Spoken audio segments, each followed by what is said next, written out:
Hello, everybody, and welcome to the Guitar Souls podcast. This, I believe, is episode number 61. So we are heading towards the glorious number 69 because apparently we are teenage boys at heart. I am one of your hosts, Mr. Levi Clay, and I'm here with my good friend, Mr. Mike McLaughlin. How's it going, man? Very good, my handsome friend. How are you? Yeah, not too bad. Not too bad. I'm got a lot. I've done a ton of videos just recently. I've done the Slipknot one. I did the Les Paul one. Obviously, I'll talk about that Epiphone Les Paul that I was bullied into buying. Lots Bullied of into videos your like arse. that. You made a commitment. You wrote a check that your arse didn't want to cash. Exactly. Yeah, it's one of those. I didn't want people to make a liar out of me, or Epiphone to make a liar out of me. So did what needed to be done. Aside from that, yeah, just keeping inside, working, keeping inside, working. I tell you what, actually, I picked up the Disney Classics, Aladdin and Lion King package on PS4 because I used to play the Aladdin game on the Mega Drive all the time when I was a kid. I love that game. ABBA. Yeah. You think I forgot that shit? Yeah, I know. I roll deep. thoroughly enjoyed that when I was younger. Games like that, of course, are a challenge back in the day, and they needed to be because you pay a lot of money for them. And but I managed to complete it in one sitting, which on the one hand made me feel really good. On the other hand, I was like, I'd be really annoyed if I bought this game back in the day and just completed it in one sitting. You never would have, though, because you wouldn't have. Fair point. You've not got the experience of playing other harder games. Like I watched you grind Super Meat Boy for a long time, so you've built your skills. Patience. By the way, as far as I'm aware, you're talking about the Lion King game, the Mega Drive, and I think it was on the Super Nintendo version, is claimed as one of the hardest games to have come out of that era. I don't know if that's true. I think there's just a really obtuse level in there. The one where you're swinging through the oasis-y area. It's just almost like a maze, like it's bad level design rather than the game itself being particularly difficult. It was aimed at children, so maybe that doesn't help. Yeah, good point. There's the Lion King game, definitely suitable for like anybody that's ever professionally gamed. Yeah. Anyway, I've been meaning to sit down and play Streets of Rage 4, which has just come out. Have you seen that just came out? No. Yeah, they've done a new Streets of Rage game, and it's in the style of proper Streets of Rage, not like all like the new Contra game, which is like a bastardization of what Contra should be, or anytime they do a new Castlevania game and it's nothing like actual Castlevania, this looks like a Streets of Rage game. So I'm looking forward to getting around to playing that. But that'd be good. Of course, this isn't a gaming podcast, so we shouldn't really be talking about gaming. This is a guitar podcast, and it is. This show is brought to you by Ormsby Guitars. We want to thank Perry and the guys over at Ormsby for all of their support. It is very much appreciated. For those unfamiliar with Ormsby and what they do, they're wonderful guitars built by Perry out in Australia. And probably what they're most notable for in recent years is actually doing these runs of guitars that are actually built offshore and then brought into Australia for quality control and then sent on out. So if you head on over to ormsbyguitars.com and check out the pre-order section on their website, you can check out some of the upcoming runs, get involved for a very low price, and prepayment plans, payment over a series of months. Great way to get yourself a killer instrument at an absolutely killer price. So as always, thank you so much for the support, guys. Check them out and let them know that we sent you. Anyway, on with the show. Okay, so big thanks to our friends over at Ormsby Guitars. I am thinking myself of talking to Perry and seeing if he'll make me some sort of hybrid guitar, because I can't stop listening to guys like Charlie Hunter at the moment who do that, the finger style, multi-range, multi-scale jazz solo guitar type thing, and it's so unbelievably cool. And Perry is just sort of set up to make great hybrid guitars. Tiny market, of course, but who knows? Let's do it. Maybe I can twist his arm. Anyway, yeah, fitting. So I say we're not a gaming podcast, and yet here we are about to talk about video games. So we want to do a follow-up on the Mick Gordon and Doom information that we ran with last week, because there were a lot of rumours about Mick Gordon no longer working with id over various issues. He did a lot of the what do they call it? It's like the denying and the implying type thing. Rather than actually making any statements, he just implied a lot. And because he's a composer and because we like his music, I think we all took everything he said at face value. And kind of when he implied, we certainly filled in the blanks in ways that were favourable to him. Well, it seems that id didn't really appreciate this, and they actually released an open letter. So Doom official soundtrack open letter. This open letter went up on Reddit. It's a long letter. I'm not going to sit and read through the entire thing, but it really puts things into perspective. It certainly changes my opinion significantly. And we were talking about this just now when that Ormsby ad was running. I think we're probably both in agreement that it's a ballsy move to put something as long and as detailed up as this that leaves very little to interpretation. What do you think? Yeah, I don't even think it's so much of leaving nothing in interpretation. It's more just like it seems very honest, but it's not like pointing fingers or anything. It's more so like here's basically how the full timeline broke down and how it seems to be the relationship's broken down. Yeah. And I think they've kind of just left it as we don't want any bad blood. Yeah. What you decide for here is up to you. If Mick wants to amend his story or get back in contact with us, or we can work something out, then maybe that'll be possible. But at the moment, as far as we're concerned, it's not in anybody's interest to do anything further. Yeah. It's definitely worth a read for anybody who's interested in the story. And I would think anybody who's listening to the podcast will have came across at least a post about it on Facebook or somebody. For example, the guy on excuse me, on Twitter posting a screenshot of the differences of the mixes between the BFG division, the 2016 version and the newer one and whatever else. The other thing that kind of disappoints me from this full scenario is people were obviously pushing for it to be that Mick releases a version of all the tracks that he would have mixed and mastered. Yeah. Doesn't look like that's going to happen. No. But there's a little bit more understanding on my part now. So obviously I said I don't want to read through this entire open letter because it is a very long letter. But if I was to summarise it, some of our misunderstandings that we had, and you just mentioned it there where you talked about like the brick wall limiting when you compare the dynamic range of the recordings from the 2016 Doom versus the new Doom. Correct, BFG division. Yeah, so the reason for that is that the versions that had to be put out on the official soundtrack were versions taken from the game, and the versions that appear in the game are not mixed dynamically like that. They are mixed in a way that brick walls them because it needs to be loud and intense for the actual video game. Whereas on the original soundtrack, what you'll find is in the game, all the audio was like that, but then on the official soundtrack, Mick did his own mixes of those tracks. So that's why the tracks don't sound the way that you would want them to. And essentially the reason that they don't sound the way you would want them to is because Mick never got round to mixing them. Mick evidently or allegedly consistently missed deadlines, consistently was unable to deliver what he was contractually obliged to deliver. And so they came up with a compromise, which was one of the members of the id team was going to work with Mick on the project in order to get the amount of content that was needed.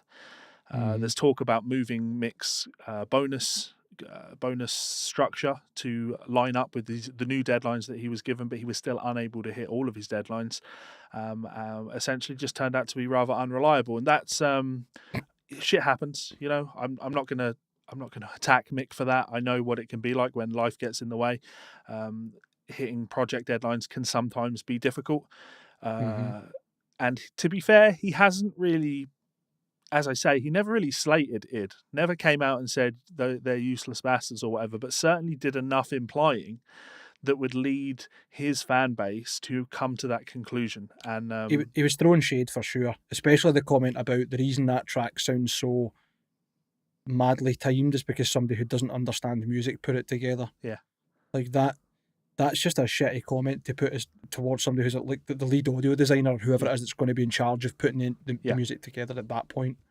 So I will say this, right, and maybe this is just me being a bit overly forgiving. I think it's very important to remember that for every story there's usually three sides. There's the first person, there's the second person, and then the truth. Yes. And that's going to be somewhere in between. I will say, just for what we're talking about, the open letter from Marty Stratton is definitely the more comprehensive and open and seems more honest and less aggressive or biased than what Mick's posted.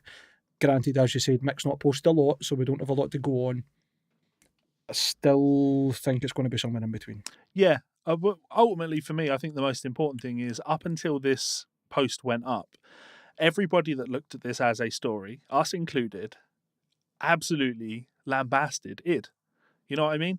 And what Mm-hmm. this has done is I initially, when I read this, I assumed the comments were going to be people completely switching sides and now lambasting Mick.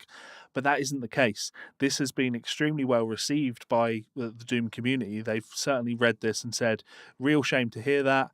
Mick's work is absolutely fantastic. Shame that sometimes business goes that way and that you won't be working with each other anymore. But, if you're looking for other guys to do music in this style, they're all recommending people to work on the upcoming DLC. So hopefully this has come to some sort of semi-peaceful resolution. I'm not all that fussed ultimately. I think id are going to keep making Doom games and Rage games and all of the types of games that they're making, and I'll play them, and Mick Gordon is going to keep doing music and I will enjoy it. So Yeah, I mean, that's it. I think that the true losers in this scenario are the people who are Doom fans that, like myself, like I still haven't played Doom, and I said that the last episode. Like, I was really hoping that things would get resolved and we would get a better version uploaded to the game as a patch or whatever. Not that I see that happening. So I will play Doom. I'm not saying that without the audio the gameplay is worthless, but playing Doom 2016 was super immersive because of how adapted and well suited the music was. Well, what I want to me, say then, based on my interpretation, because again, I haven't played the game either yet, but based on my interpretation of that letter, I feel that all of this panic and anger on everyone's part is misplaced, in the sense that it seems that the audio that's in the game isn't a problem. There's no problem with the audio in the game. The audio in the game is all as intended, as Mick wanted it to do. But it's the soundtrack, it's the official soundtrack that needed to be released at a certain point to fall in line with the collector's edition of the game that had to come. It's not like they could just keep putting that back and putting that back and putting that back. So giving them, being generous to them, what I hope the situation is that the audio in the game is absolutely fine. It's just the actual official soundtrack that you can listen to digitally or buy digitally or whatever, where the issue is. And ultimately, I'm never going to consume that anyway. So that's hopefully it's just a non-issue. I'm still looking forward to playing it, but certainly not at the price that they're wanting it. So. Yeah. So for now, it'll need to wait. Yeah, we're all trying to be cautious with money because some people keep buying guitars. See what I did there? Nice little segue. So I'm just going to reach over and grab this. Bring myself up on screen so I can see myself. So I just did a video talking about it, but yeah, I did pick up one of those Epiphone Les Paul Muses. You know what, Mike? It genuinely is quite good. It's quite a good instrument. Looks good. There's like a nice body cut, thin body. It was obviously good materials when we looked it up. The build quality looks good. Yeah. The fact that not only did you buy one, but you haven't slated it yet, that's a good sign. Well, there's certainly things that I don't think are fantastic about it. Of course. You're not buying a £2,000 guitar, though. Yeah. For the price, these Epiphone Les Paul Muses are cool. It's not a gold top. Like when you look at this and you compare it to a gold top, there is definitely difference in the shade of the gold. But it certainly has the right look. At a glance, it's got the right look. Not crazy on the clear knobs, obviously, and the same really with the lack of. Well, it's just, again, it's because when I look at this, I think of like I think the HP, the high performance Les Pauls had these on the clear ones. Okay. When I see a gold top, to me that is an old design. It's a vintage Les Paul look. So what I want on that is vintage Les Paul style knobs. So just buy them then. Yeah, I'll replace those. Same with the pickup ring. Like I just feel it should be there because it should look like an old guitar. Headstock is kind of cool. I do like the headstock. It's not Gibson, but it's definitely closer. It's definitely closer. Is it a better build than the Gibson ones? What, in terms of the neck volume? No. But yeah, it's a handcrafted in China instrument. The tuners aren't amazing, but they do the job. What I will say about this is people talk about the quality control issues on the cheaper guitars like this. So when I did my video review of it, I specifically didn't want to modify it in any way. And when I say modify, I mean I didn't want to intonate it or tweak the action or do any neck relief. I wanted it out of the box, how it plays out of the box. And if you are looking to buy a sort of £400-500 instrument, you are a beginner intermediate guitar player and you're looking to add something like that to your collection, this plays in that sort of level is what I'd say. None of it is bad. There are a few spots on the guitar that sound buzzy in the room, like a little bit buzzy, notably on the G string, but when I recorded the guitar and then was talking in my review of it, and I said it's a bit buzzy there. When I listened to the audio of the guitar versus the audio in the room, you can't hear any of that on the recording, so it's clearly annoying. Just shit. mechanical buzz then. Exactly. Yeah. All in all, honestly, quite a nice guitar. None of those things really matter to me because this is going to be a slide guitar for me, so I'm going to hike the action up super high anyway. So I don't really care about the fretwork, but yeah. Well done, Epiphone. Still hashtag fuck Gibson. You've done a nice job on that one. I do like it. So maybe that will stop me buying some guitars for a while. I doubt it. Liar. Liar. Liar. Always lie. Oh, speaking of buying guitars, we're going to selling guitars. You're getting rid of your Brent Mason? I am. Yeah, I am. Well, I'm looking to... It's a couple of things. I'm looking to fund another purchase, but also... I've got too many guitars, man. Like that Les Paul is currently just lying across the top of a chair because I don't have any hangers. Yeah, I kind of went through a couple of feelings when I saw you post that. I was at first I was like, oh, there must be a new guitar incoming, and then I was like, oh, tell me he's not getting rid of that, because I remember playing that a few times, and a lot of times actually, because that was your go-to guitar when you first moved to Scotland. I remember that being the one that you just played all the time, and you had the tape over the headstock, obviously, and it's a great guitar. It is. There's no way to saying otherwise, and I am still quite shocked, but at the same time, I understand. I especially understand. You know me, I'm like fucking Dale Boy. Yeah, I know. It'd be a shame to see it go because actually, to be honest, of all the guitars I own, that is the one that I've had the longest now. I got it before before I got my Vigier, etc. So I definitely have a lot of history of that guitar, but it seems really silly because I don't play it. Of all of my Telecasters, I play my butterscotch telly more than I play any of my other tellies. I want to say, I play the Paisley more than the Sur, but I don't. My point is, if I need to play a telly, I pick up my butterscotch, and that's all that really goes into my mind. So it just seems silly to have a guitar as expensive as that Sur just sat there not doing anything. Like that I could be buying something that is going to be seeing a lot of use. So I was just going to say it's funny you say that as well, because I remember when, again, in Colton S, you were talking about trading the butterscotch telly, because you're like, I mean, this doesn't really, this is just a workhorse guitar. Like, I'm not bothered. It's like this is like the ultimate Telecaster to me. It's meat and potatoes. It just does its job. Yeah. And that's the one that you always go back to. I nearly sold that Telecaster to Lyle as well. Really? Really? Well, fuck you, Lyle. We're not getting it. Yeah, I know. It's, that's I'm only kidding. We love you, Lyle. I love you. Right. Okay. So, honestly, we have a genuinely very short episode today. I've got 2 more things. We'll do a super brief one. I posted this up in our little admin chat type thing, and I think people should check this out. I'll post a couple of clips in while we're doing this. Somebody made a Nickelback AI type thing. They programmed in every single Nickelback lyric. They had the AI listen to all of the lyrics and then write a Nickelback song. And when I say write a song, he wrote the song, it wrote lyrics, and then he turned those into music. He's done a hilariously good job, and it hurts me that he's done such a hilariously good job because I like Nickelback. I don't pretend that I don't. But also at the same time, it's super on point. Like it does kind of highlight how vapid some of their content is. Like letting go. Hey, yeah. Now I'm at home. It's mine. I'm alive. Look away. And nobody died every single day. I really, really, really, really like it. I was killing myself laughing. Not only because I think it's a cool project, it follows in line with the Archspire one, remember? The Infinite or Relentless Doppelganger, I can't remember what they called, the AI one. Yeah.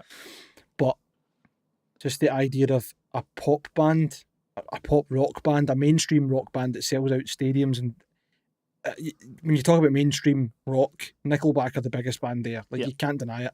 But the idea of there being an AI robot writing songs essentially for them. Yeah.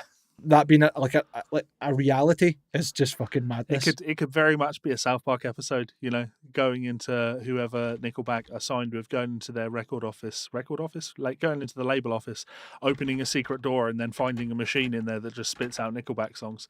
That's it. Yeah, someone's the top comment on the Reddit story is, "Remember that one thing, say it for me, say it again for the mirror." That's one of the lyrics that the AI spat out, and this person has said that that's a pretty profound lyric for a Nickelback AI to have come up with. Definitely pretty funny. Yeah, I do. I like stuff like that. I like kind of poking fun at, but also being.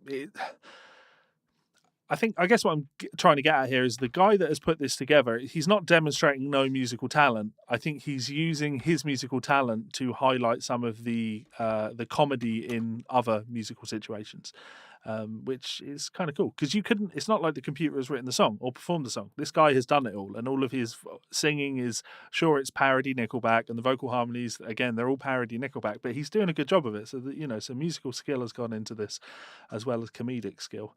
So I like that. Everybody says that I did can't erase. This photograph is full is a liar. Remember that one thing, say it for me. Say it again full of mirror. It's like a blind man stealing. And now I'm gonna be alone. I'm like letting go. Another short one for you, Devin Townsend. Have you watched any of his quarantine streams? I've been meaning to check in, but as daft as this sounds, right, I feel cheeky watching them after they post them because obviously they're meant to be fundraisers. Yeah. So I'm kind of like, well, I didn't contribute, so I would feel really strange then accessing the content, even though he's made it public. Yeah. But I haven't so far for more or less that reason. I think the reason that you would do something like that is if you stream the concert for free for everybody after the fact, that you might watch it and go, that was quite cool, I might tune in for the next one. So in the long run, it might end up making more money for the charities. But the story is Devin Townsend raises £65,000 for the NHS, which is nowhere compared to Captain Tom, is it? But I mean, it's also nowhere as much as the government should actually be putting into it. But no politics, Mike. Stop it. I just said we'll not get into that. I've had enough arguments today Have you? on Facebook with morons. I say arguments, what I actually mean is me commenting, them not replying. Yeah. So I don't know if that means I'm right or they just don't want to fight me. Yeah, it's just not wanting to fight. The people just don't want to fight in general. You know what I call those people? Cowards. Enemy non-combatants. If we're going to use American military industrial complex terms, I can still take them out, but they're not a threat. Yeah, you're doing the noble thing, but what I constantly keep coming back to this idea of I'm sure it was George Carlin that pointed out that when you think about how stupid the average person is, you have to remember that half of the population are statistically stupider than that. Is there really any hope for us as a society? Probably not. I saw a great post today is talking about something like all these people that are like the big thing that I've seen people posting about at the moment is the fact that Cambridge Analytica have got the contract for doing the COVID tracking thing in the UK, right? So long story short, there's a private firm who are friends with one of the MPs who were in charge of more or less Facebook's analysing of all information when it came to the campaign for Vote Leave. Right. And it was essentially probably one of the worst mishandlings of information in terms of like willfully misusing it and targeting people and like hiding things in certain people's Facebook, etc. Like a propaganda campaign, more or less, when it came to the Brexit vote. Yeah. They have been given the contract to run that app/information and data collection and analysation for tracking symptoms and active cases and past cases across the full of the UK when it comes to coronavirus, right? Which the actual idea, brilliant. There's no greater way to combat the spread of a virus, an active virus, by understanding its patterns and where it's flaring up and where it's not, and just being proactive rather than reactive, right? But people were posting things like, there's no way I'm going to use this app. And I mean, they've got a point, right? Like, I'm the same for my own reasons. Like, I'm not doing this and blah, blah, blah. But the same fucking idiots are posting, like, here, do this random quiz, tag 10 of your friends and post it in. What's your first pet's name? Yeah. Where did you go to school? What was your first street's name? Give me the 16 digits in your credit card and the 3 digits in the back. When did it expire? What's the password to your online banking? And like these people are sharing this information and unironically posting about, I will never give Cambridge Analytica my information. Like, you've probably put more in your Facebook in the last week than you realise. Like, what? Do you not get how this works? Yeah. Idiots. Yeah. Stop sharing your full fucking life on Facebook if you think that your data needs to be protected. Yeah. Understand that Facebook, when you use Facebook, it is not a service for you. Facebook is a service for advertisers. You are the product which they sell to advertisers. That's how they make money. And people that don't want to spend money on harvesting data have got their own smart ways of doing it, getting you to fill in things, share information. And if you care about your data, then be careful about what you're fucking sharing on Facebook, idiots. But the point was, I'd still recommend checking these out.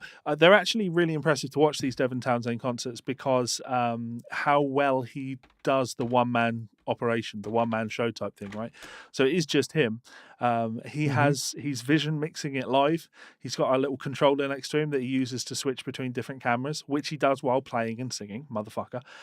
Sounds like Devin. Yeah, and there's some really silly camera angles that he has. Like there's a fan behind him, and he's got a camera mounted on top of the fan, so the fan's always turning left to right. So that's class. Yeah, it gives you something interesting to watch. It's like I say, it's most impressive just seeing him actually execute the switching of camera angles live. We like Devin. Devin is a top guy, and looking forward to more music. He's doing. He's putting out a special edition, collector's edition release of Empath, which I was looking forward to picking up. It comes with a 5.1 mix of the album. Nice. 5.1 DVD mix of the album, which is complete visual accompaniment as well. Is that the kind of one where you can basically pick the channel you want individually as well? I guess you would be able to do that. That would be one of the kind of offshoots of what that would do. But in reality, it's listening to a mix of an album that has been designed to be listened to in a 3D environment rather than a stereo environment. And the idea of that sounds really fucking cool to me. But then I remembered I don't have a 5.1 set up, so no. I tell you, we both need to do it. I think we spoke about this previously, and I don't remember if you had any experience with them or not. I would love to listen to an album as well recorded, mixed and mastered as Empath through a set of Magnaplaners.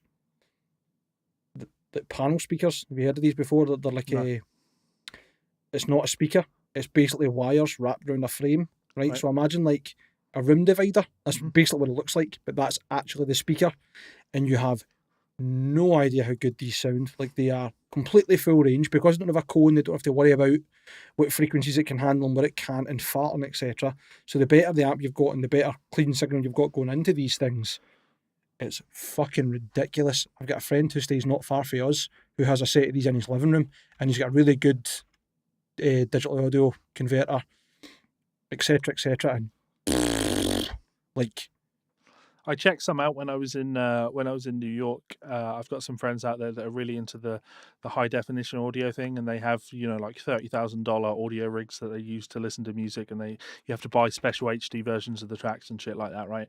And I'm sure I've told this story on the show before, but I listened to some like Van Halen recordings, and it's amazing to hear those records in that level of detail. You start hearing things on the record that you didn't even notice were there, and that's really depressing, because when you go back to listen to the regular version, you're like, I know there's so much more here, I just can't really pick it out. So I don't like the idea of my audio. I'm just going to stick to my 192 kilobit terrible streams and just water down my music. Just get some flack, fuck's sake. Yeah. I have sent you a link on Facebook to the Magnaplaners. So you've heard these before, then you've tried them? No, so what I will have tried won't have been this, but I'm just talking about high definition audio in general, or guys that are really specific about how they listen to their music. Yeah, not just what they I understand that. Yeah, like total audio files. Like, there's no way I'm using anything but a valve amp and the best digital audio codec you can get, and 24 karat plated cables that have been cryogenically treated that don't actually make any difference to the signal, etc., etc. Oh, these look wild. It's the most insane thing, Levi. I'm not kidding, and they're totally like, they sound brilliant everywhere. Yeah. You're advised to put them in like the centre of the room, because they just project 360. Right. And you get a lot of the room from them as well. Like, I'll need to speak to Mooney and take you up so you can check these things out, because I have never heard anything like it. Like, I'm no kidding. Like, you listen to things through for example, right, your studio sounds good. Obviously, you've run the sonar works to make sure everything's sounding balanced and really good and as clear as it can be, right? And you listen to things through a monitor, and it's not stereo, but you know it's like studio quality, as in like you've not got any room or other colouring on top of it. Yep. So much. These things sound like you're standing in front of the band. It's fucking mental. I'm not kidding. It's mental. Yeah, sorry. no, the idea actually really appeals to me. They're insane. Apparently, you can make your own speakers, like your own. I can't remember the title for them. Right. There's like a term for those type of speakers. Magnaplaner are actually just a brand. Oh, okay. But I'll work it anyway. It doesn't matter. Right. But right, let's move on to the Zakk Wylde guitar collection. I've got it on screen now. The world's largest Zakk Wylde collection is up for sale on eBay. And I hate myself for even having to say this because this is a Guitar World headline and I hate the pun, but it costs a wild 110k. Fuck off. At the time of recording, it is still for sale on eBay. No one's bought this yet because, as stated, it is $110,000. It is a huge collection of Zakk Wylde gear from South Korea. Is that right? Doug mentioned that he saw this when he was there. I think you're right, mate. Aye. Yeah. South Korea. That's correct. Yeah. It's from the Zakk Guitar Gallery, an official Gibson dealer in South Korea. Yeah. And they're unwilling to sell them separately. By the looks of things, though, it contains... I mean, I'll be completely honest, the auction's not... I think this is why it's not sold. I think the auction is very unclear as to what it actually contains, because they have pictures of... 1, 2, 3... What is it? 7, 8, 9... About 30 guitars. Yeah, I think they're probably expecting to sell to someone who's visited and saw the actual collection, and maybe that's why they've not put as much information on as they should have. But, you know what I mean? If you are such a serious Zakk Wylde fan that you're going to do such a deep dive and buy that collection, you've probably been to that kind of collection round the world. Well, it says the world's largest Zakk Wylde signature collection. So Gibson Les Paul Zakk Wylde Bullseye aged 1 EA. Gibson Les Paul Zakk Wylde Bullseye 7 EA, Camo 1 EA, Vertigo, a rough top, a custom painted, a Bullseye ZV, a Flying V, a Wild Audio guitars. It's just occurred to me that the EA is each, isn't it? Mm-hmm. So it is a little bit clearer about what they're including. So this is what we're looking at: 8, 9. A lot of guitars. Yeah, it's like 24 guitars. It must be because there's 18 hardshell cases and 6 gig bags. You could have made that so much easier for yourself there. Yeah. Okay, so completely my bad. There's me. I'm going aged 1 EA. Okay, does this refer to the top on it? Like I think you're the age thing they're talking about. Never mind the fucking guitars. Yeah. Like a AAA maple top. This is a 7A EA. Oh, you absolute goof. The strangest thing is, right, there's clearly more than one head and cab of the Black Label / Zakk Wylde signature one, but it only includes one in the auction. Yeah. There's definitely a cool collection of books and stuff. You'll see some Lick Library DVDs in there. So boom, looking. Yeah. No, it's all right. I'll boo with you. No, you won't. Don't be silly. I can also see those. I can't even remember the name of the product. The Guitar Hero style DVDs that I reviewed and absolutely panned. Yeah, it is a wild collection. Excuse the pun. To be up for sale. I cannot believe that they are, limiting it to one bulk auction though. These probably would have all sold, and you probably would have made more money if you just been willing to sell these separately, I would say. Well, maybe you should buy the full collection and sell them all separately, Levi. I don't know, $110,000 is probably a little bit out of my price range, just a little bit. But we'll see. So yeah, there's that. I think that's pretty cool. If any of our viewers would like to buy it, I think we probably know a guy down in Essex that might be interested in this. You are very right. We may need to send a wee link along and see if we can get a finder's fee. Yeah. No, of course not. Okay, final story, and this one is I'm going to make it a little bit more than just this. I'm going to use it to talk about something else that I've got coming up. So Tom Morello, I'm disgusted that a lot of young people aren't willing to practice the electric guitar for 8 hours a day. Just before we go any further into it, Peter Wall messaged me about 3 minutes ago, literally linking me this, and I just said, mate, I'm in the middle of recording. That's why I've been typing. Yeah. I'm in the middle of recording a podcast right now, and that's on my screen to talk about next. And he's like, I know, by next week I'm going to be ahead of yous. And I just wrote back, Skynet is self-aware. And we've been kind of laughing about that in the last few minutes. So he's now included in the show. So yes, go on yourself, Pete. I find this astonishing. Of all people, Tom fucking Morello. People unwilling to practice for 8 hours a day. Right. I know Tom, he always talks about his practice routine, and I certainly practice a lot of his alternate picking things that he featured in Total Guitar many years ago. But of all of the people in the world that I think of, all of the guitar players in the world that I think of, for their ability on the instrument, what they do on the instrument, Tom is not the one that I think of when I think of what you can achieve when you practice for 8 hours a day. You know what I mean? No, I know exactly what you're saying. I mean,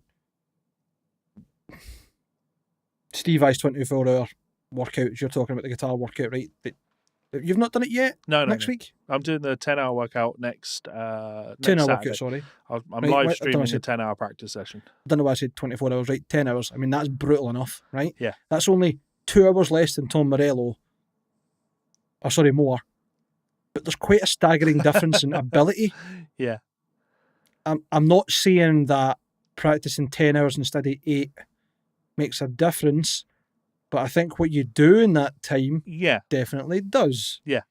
And I don't push myself much more than like learning the party canon stuff. Occasionally learning stuff that's outside of my comfort zone that's not metal or rock or that kind of orientated, or fingerpicking instead of using a plectrum or whatever else, right? And because I'm quite in my comfort zone and I just play the stuff that I play, right?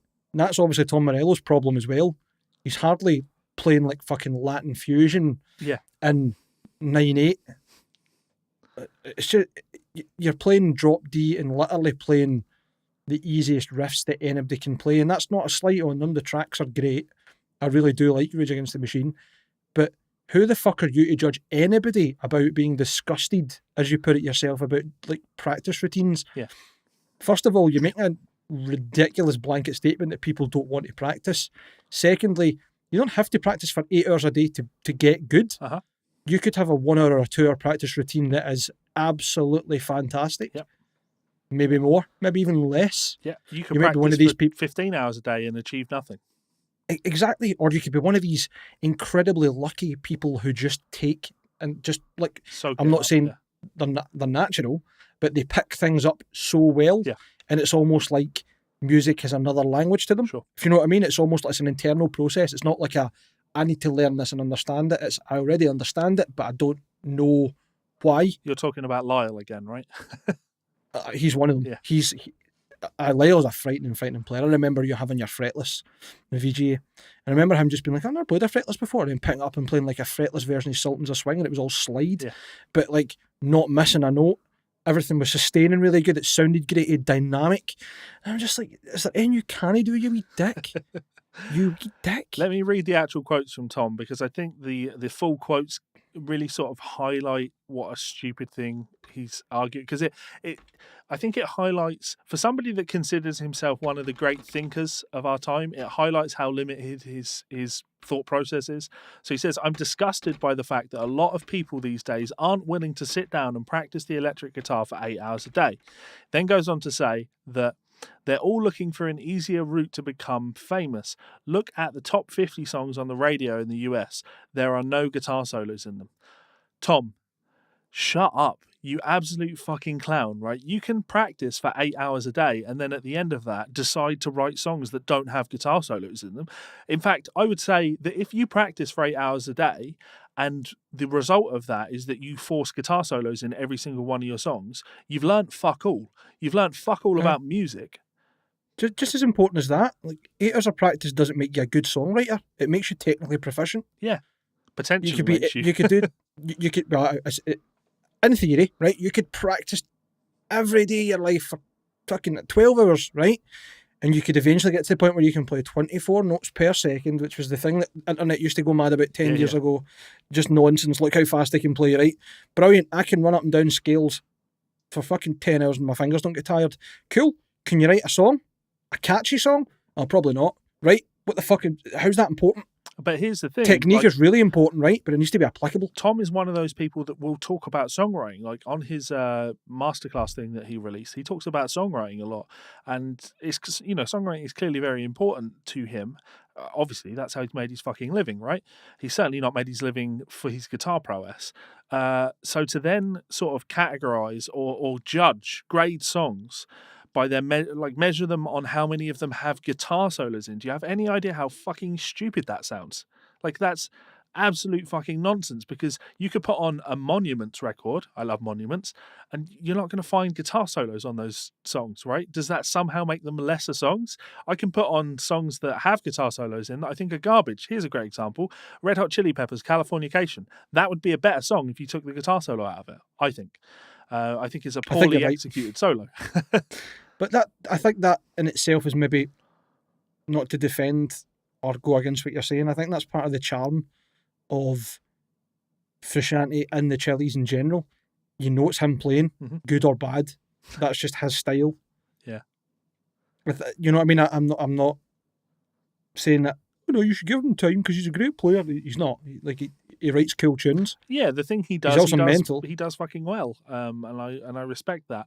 Except when you listen to Letter Leffer, because that is the most insane album I've ever heard. Oh, you were talking about this. It's the one I let you hear. That's it's like 40 minutes of music, but every minute's different. And I mean, like, drastically different keys, different times, different instruments. Yeah. And different melodies. And it will highlight, I guess, Tom's thoughts on this. Obviously not that he said it, I'm extrapolating. I'm putting words in his mouth that he hasn't actually said, which is a little bit unfair, I guess. But I imagine, based on what Tom has talked about here, his measurement of how good things are is what's in the top 50. So I assume Tom would look at something like that record and say, well, it's not in the top 50, so it's not good. It's not valid. It's not... You know what I mean? Like, why is the top 50 songs in the US radio the measuring stick of how good something is? Why is whether or not something's got a guitar solo in it a measure of how good a song is? It just doesn't make sense. Like, are you saying that... Well, no, he's very specific. They're looking for an easier route to becoming famous. Look at the top 50 songs on the radio in the US, there are no guitar solos in them. Like, I just don't understand what that... Like, are you saying that Billie Eilish should be putting guitar solos in her songs? Because that would make the songs worse. How does he not get this? It's just, you know what? I think he's just making inflammatory comments to make himself relevant again, and we fell into the trap of talking about him, right? True. I did see this and I didn't want to talk about it, but because I'm doing that Steve Vai routine, I thought this could be a good opportunity for us to talk about our own practice routines, more so than Tom. Yes, and I can answer you in one word what my practice routine is. Terrible. Yeah, same. So just putting out there. Tom's disappointedness. Right? Well, Tom's super disappointed. You need to maintain a degree of technical proficiency on your instrument as part of being in Party Cannon, right? My understanding is that a large portion of your practice routine is just learning new fucking Party Cannon material. Is that fair to say? Like, when you do practice on the instrument, which might not be very often, it's certainly not very often for me. What does that look like? What is a practice routine for Mike? Constructive actual practice where I sit down and I'm like, I'm going to achieve something, could either be, you're right in what you say, 9 times out of 10 what that is I'm going to go over Party Cannon songs that I've forgotten, or I can't play riffs in a song that I maybe want to play again, like stuff that we've maybe played live before or we did in recordings but hasn't been part of the live set. You kind of fall out a habit of playing these, and given how many riffs are in every Party Cannon song, you do get to the point where you're like, what's this next riff? Some of them are quite similar, and I don't mean that as in like it's repetitive, but there's only so unorthodox you can get before it just becomes totally unmusical. Sure. So you're having to stick to some form of structure, and credit where credit's due. Chris is a great songwriter, and he'll write death metal riffs that are actually Charlie Parker bassline inspired, like crazy shit, right? So credit to him where credit's due. Anyway, I could be sitting down and learning a new song, parts of a new song, and I can never sit down and learn a new song in one sitting. It might only be 4 minutes of music, but that is easily 8 to 10 hours of practice. Mm-hmm. Like, and that's not just like getting the muscle memory correct and having your hands flowing and syncing both hands up or whatever you're doing, string skipping, tremolo picking, whatever. It's remembering the riffs. Right. Because they're fairly memorable, right? But again, there's so much information to go through, and you're not just going, I'm listening to that and there's a wee hook there. You're having to remember the hook, think about where it's coming in the music, where everything else fits, trying to play proficiently to fit with the rest of the instruments plus the drums, and also thinking like, should I really be palm muting that? Do I want to direct that different? Do I want to add my own, not flair, but dynamic to it?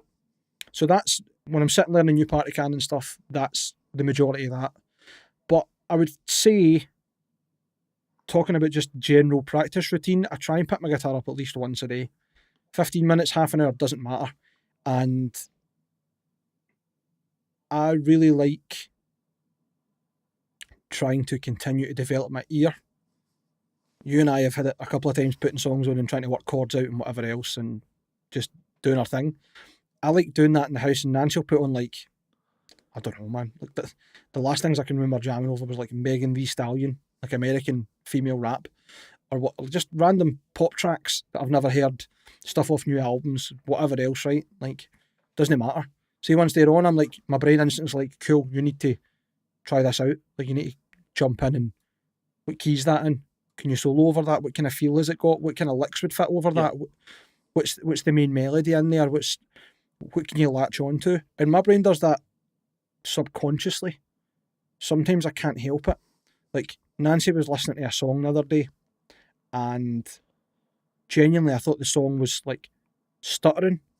It's a digital song, a file, it can't like stutter and jam on like a tape or a CD or whatever, right?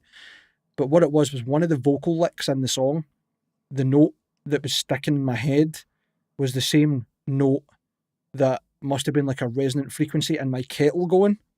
And I thought it was going in the kitchen. And I'm going, what the fuck is going on with that song? Why is it not singing the next? Why is it not progressing the song? Yeah. And it was only when I heard the water bubbling, I was like, it's just your wacky brain. It just happens. I can't help it. Organising the chaos. I think it's really interesting because, I mean, that doesn't surprise me. I think if I were to analyse what you've just said to me, at no point did you really talk about technical practice. You know, you're talking about interpretative, is that a phrase, a word? You're talking about your interpretation of party canon, the muscle memory required, but the musical side of things. How do these things work? How can I work on making sure that all of this stuff is automatic? How can I not just play the things physically, but how can I add my own flair to them and also engage with the people that I'm playing with? You're talking about listening to music and not just listening, but being reactive, listening in a reactive manner, hearing things and adapting to them, putting on a track and playing over them.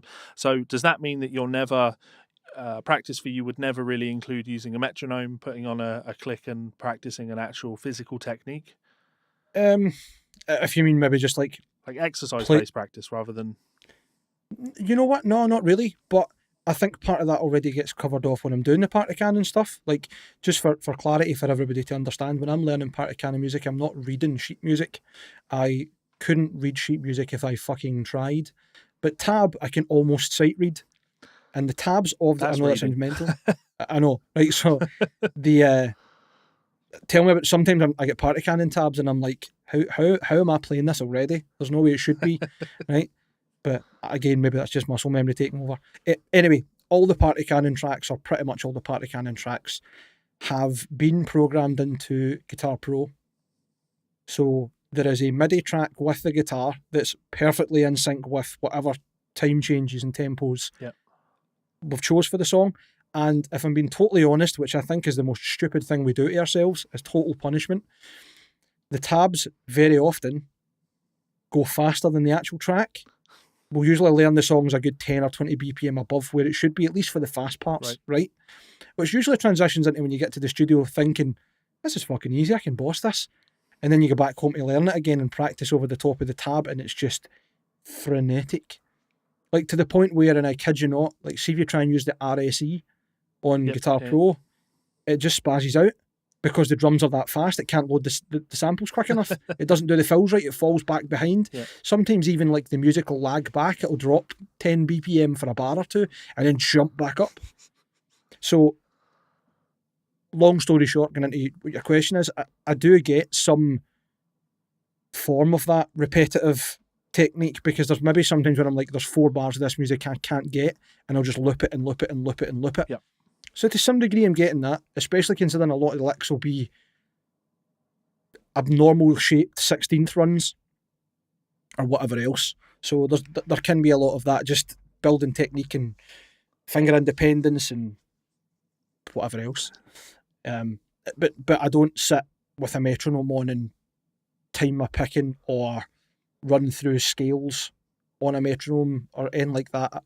I know I should, right? Like, I am not oblivious that would make me a better player, but my free time is so scarce at the moment, as Levi can attest to. Poor guy can barely get a fucking message sent to me without me saying I'm busy or I'll catch you later on or what about tomorrow, right? But when I do have that precious time to play guitar, and especially recently, I've told you that I've kind of fell out of love with guitar a wee you bit. said it on the show last time. Yeah, so I'm falling back in. I mean, especially yesterday getting my new amplifier, which was fantastic. I just played for about half an hour, but it was just like, yes, I like the sound, and that inspires me to play, which inspires me to write riffs and work on stuff I've come up with, or learn new stuff. Or I'm really excited with the idea of doing some home recording, like just all this stupid shit that's like, yeah, there's passion in it again, there's fire in my belly. But the idea of sitting and just playing fucking C major arpeggio to get my picking perfect when it comes to sweeping over 5 strings, over a metronome for half an hour, just, I can't think of anything more soul destroying. And that's why it's practice. It's not easy. What do You're you not think, supposed what do to you think enjoy Conor McGarren does? Rips. He is fucking ridiculous. That's what I say. And another shout out to Conor. I bet he practices that stuff. I mean, see, at this stage, I don't think he needs to. Yeah. Well, no, there is a degree of truth for that. The reason I ask this is because, like, practice for me is such a varied thing, because, well, musically I'm into so many different styles and so many different things. Sometimes I want to play slide guitar, other days I want to play country guitar, but just recently I've been wanting to play the rock and the metal thing, right? But I've been, listening to and transcribing a bunch of Steve Morse stuff, listening to a bunch of Dixie Dregs stuff, trying to marry all this together into one coherent, cohesive thing that you can practice is very difficult. So very rarely do I find myself doing technical practice on the instrument. Very, very rarely. I like to think that I practiced my technique enough when I was young that I don't need to put 8 hours a day into it in order to maintain it. Or at least I'm certainly of the opinion that if I do need to put 8 hours of practice into my technique in order to maintain it, I don't want that level of technique, because it gets in the way of music for me. Yeah, I understand that. That you kind of very eloquently surmised my point is. Like, I'd rather do something that makes me feel better as a musician and enjoy playing more, than something that makes me maybe more technically proficient but doesn't do anything for me music wise. Yeah. If I practice my technique for more time a day, then I'd probably go into that kind of mindset again, where it's like, oh, I've written a song. Where can I put the guitar solo in it, and how can I get it into the top 50 so Tom Morello will give me a pat on the back and tell me that I'm doing good work on the guitar? Like that, just it doesn't make any sense to me. Makes no sense to me whatsoever. I want to develop my ear more. I want to be able to listen to songs and immediately be able to play them. I want to be able to hear any musical idea in my head and immediately know how I'm going to execute that on the instrument. Now, see if the article that we're talking about, right? Sorry, just to totally go for it. Jump in on what you're saying, right? I totally agree with what you're saying, but if that article was written and those comments came from Pat Metheny, I would be like, cool, fair enough. You have all the musical knowledge and chops and experience and recordings and fucking bravado and just all the rights to say that. Like, you've clearly put in all the work to be the best, most outrageous musician you can be, especially when he built that big, stupid, fucking ridiculous room-sized instrument that plays along with him, whatever it's called. It's amazing, right?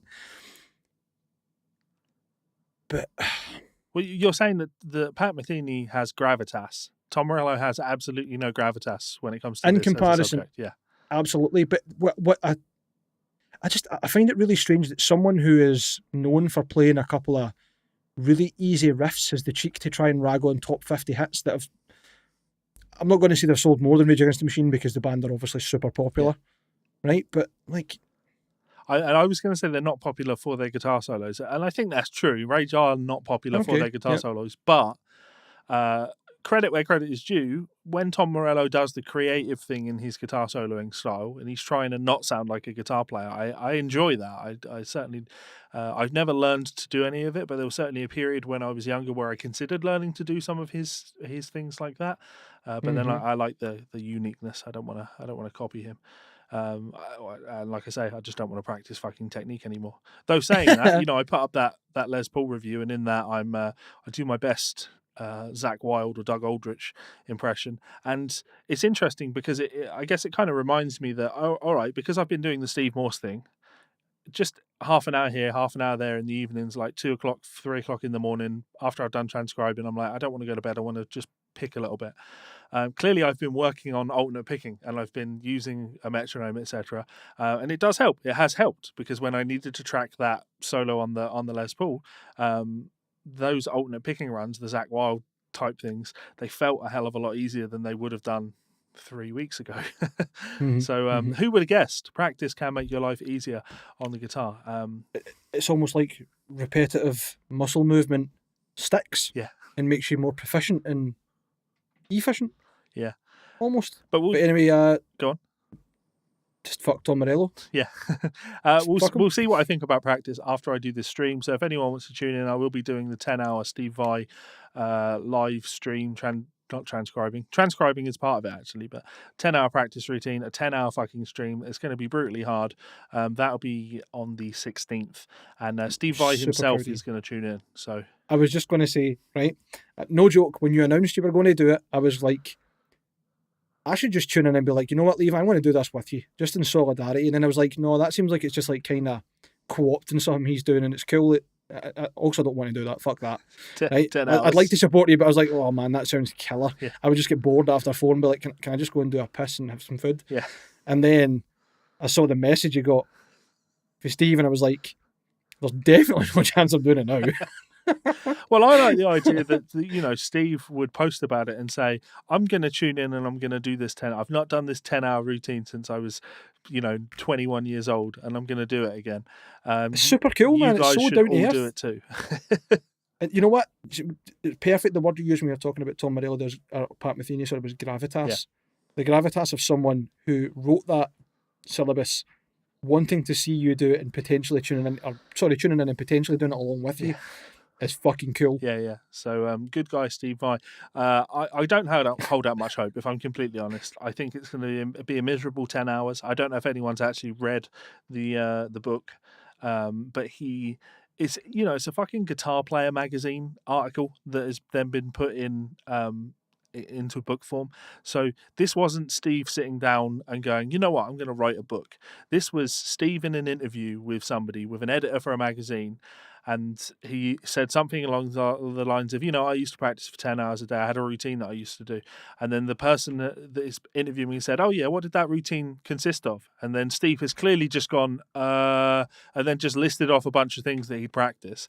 Not with a guitar there and not showing you the things, but he's just listed things off. And then the editor of the magazine has gone, okay, right, let's spin this into an article. Let's make an article out of this. So this 10-hour fucking practice routine takes up about 8 pages in this book. Like, if you think that you can get 10 hours worth of practice material out of 8 pieces of paper, you've got another thing fucking coming. Like, you will need to put in a lot more work. I can do that. I can turn that into 10 hours of practice, right?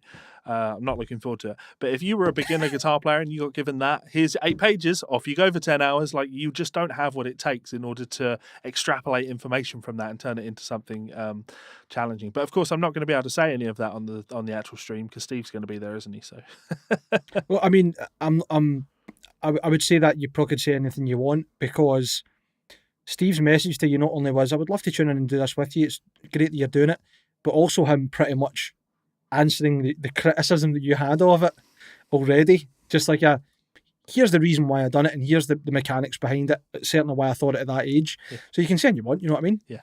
Well, I mean, you said, so I did have I had a video reviewing his theory book, and I fucking annihilate it. It's a 20-minute video of me talking about how terrible I think that book is, and how it's got no business being published, and it's certainly got no business selling as well as it does. It sells as well as it does because it says Steve Vai on the cover, not because of the contents of the book. I have marked that as unlisted on YouTube currently. The last thing I needed was 1,000 rabid Steve Vai fans suddenly messaging Steve and being like, "Oh, isn't this the guy that made this video about you?" or one rabid Steve Vai. Yeah. The most chilled out guy ever. Imagine him just losing his shit. Yeah, not at all. That'll be how it will go down when it's gonna lose his shit at me. So yeah, that is our show for today. So as usual, I'm going to do this. This show has been brought to you by Ormsby Guitars. If you are unfamiliar with Ormsby and what they do, I would recommend you head on over to ormsbyguitars.com. Absolutely wonderful instruments made out of Australia by Perry Ormsby. You know, they focus on a lot of really interesting things, probably most notably the multi-scale thing. You can see a couple of them hanging behind my head. I am a big fan of the Goliath series. Having said that, I've also almost ordered myself a Hype over the years, and I think the thing that Ormsby do that, well, lots of companies have dabbled in, but they do a great job of it, is these runs of builds. You can go on their website now, check out the pre-order section of their website, and you will see a series of upcoming runs of guitar. You can get in on those with prepayment plans and really get yourself a nice, well-built instrument for an unbelievable price. So thanks to Ormsby Guitars for supporting the show. Go and check them out and let them know that we sent you. Thanks very much. Again, thank you very much to Perry and the guys over at Ormsby Guitars. Please do go and check them out. You know that guitar that I really like, the what is it, the pink and blue swell type thing, the swirl top. It's still fucking there. It's still there, and I can't believe no one's bought it. Maybe you could ask for Perry to do the split guitar with that finish. I could, yeah. See, when I said that there, I could see you, that inward sigh was, I'd love to have that, but no, don't give me any more temptation. Yeah, no, I keep looking at that swell. I genuinely, I've spent a lot of time looking at that swell on their reverb page, and it's like, I really like that guitar. But it's a multi-scale 6-string, which I have no need for. Yes, you do, so you can tune down to B and we can write songs. I've got a 7-string that's tuned to B. We can write songs anyway. Nah. Yeah. So, and what I'm really needing in my guitar playing life right now is a tremolo. I don't own a fucking tremolo, so I'm looking at picking. I know. Yeah. So it's funny you say that. We were talking about new party cannon stuff and new other artists we'd listen to, and a couple of tracks where like death metal bands have used tremolos and like for cool effects over music and whatever else, like to enhance riffs and just make things really interesting, especially dive bombs. I know they are like the most overused thing to do in a trem, right? But I'm talking about part of like a riff, suspending like a bar of cool fucking licks and then into a big dive. One band in particular I've been listening to do it, and that put me in mind of, I would love to have a trem again so I could try and write these kind of cool riffs, is a Iniquitous Deeds. US band, brilliant. The last riff on their album, what is the album called? Fuck me, that's not good. I was expecting you to say Car Bomb, but although that's not there's not any trem in that. It's not actual trem, but you know that he's using effects in order to achieve that type of thing. No, there's an album called Incessant Hallucinations, right? It's an Iniquitous Deeds 2015 album. The last song's called Infinitive Putrefaction. Right? Of course it is. Very memorable, right? Ridiculous, by the way. That is one of the grooviest death metal albums I've ever heard. And the last riff in the last song is ridiculous, man. It's cool as shit. And it's just because he's playing with the trem. Like, anybody could, I'm not saying anybody could write the riff, right? It's like, it's a riff that isn't super technical to play, but that whammy fucking use is just there. Yeah, I think when stuff like that is done creatively, it can be unbelievably cool. It's just you have to be really careful to not be cliche with it. I still really like the idea of writing a fretless metal type thing, because there's something unbelievably cool and heavy about playing a chord and then just very slowly raising it up in pitch, like you get with a tremolo. It sounds super heavy when you do that type of thing.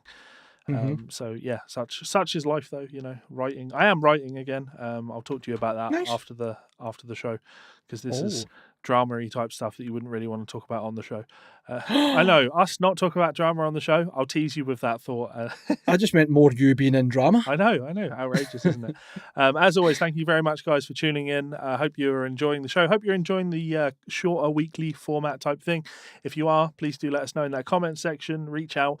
Check us out on Discord. We have a Discord server. Ask for a link if you want to join us there. You can post stories and talk about the show. Check out our merch on Teespring and check out our friends over at Ormsby Guitars. Mike, any last thoughts for our lovely friends watching, listening? We love you all. Thanks again. Be safe.